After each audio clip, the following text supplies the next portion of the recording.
2020 წელია ვარ კოვიდის დეპრესიაში. ანგარიშზე მიდევს 25 ლარი.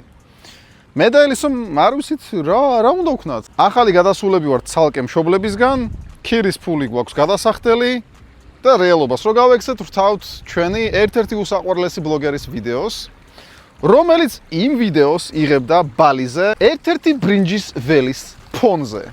სანამ დავიწყებდით მოგზაურობას, მე მქონდა ნანახი მხოლოდ რუსეთი, იმიტომ რომ იქ გავიზარდე სოხუმის ომის შემდეგ და შემდეგ უკვე ჩამოვედი, დავბრუნდით საქართველოში, მხოლოდ ორი ქვეყანა ვიცოდი, რომ არსებობდა რეალობაში. დანარჩენი მხოლოდ YouTube ვიდეოებით ვიცოდი და ასე ბლოგერების ყურებით.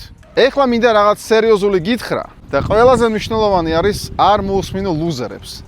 ნეგატივშიკებს. ყველაფერს რო გეტყვიან იმისთვის, რომ არ მიაღწიო შენს მიზნებს, რომლებიც ყველაფერზე გაღიზიანდებიან, რომლებსაც მიზნად აქვთ დასახული, რომ ამბიციური ადამიანი ჩააქრონ და მე აქ იმიტომაც ვარ და ვისრულებ ჩემს ოცნებებს, რომ ყველაფერს აი ამ დეგენერატების საწინააღმდეგოდ ვაკეთებ. ყოველთვის, ამიტომაც ძალიან დიდი მადლობა მათ, როცა ვიცი რომ ჰეითერს რაღაცა არ მოსწონს, ესე იგი 10-ჯერ მეტი უნდა ვაკეთო ეგ, რომ უფრო მეტ წარმატებას მივაღწიო. ნუ უსმენს სირებს, გადადით ჩვენს დაპირულ ვიდეოზე, Instagram-ზე და TikTok-ზე, დღეს 13 ივნის საღამოს 8 საათზე ამ ვიდეოს მე წავშლი და ძალიან მაგრად ინანებ. და აი ძალიან მაგრად ინანებ ესეთ შანსს.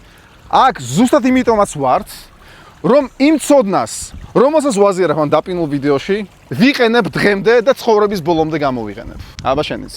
არ გამაზო ეს შანსი. ცხოვრება ერთი გაქვს.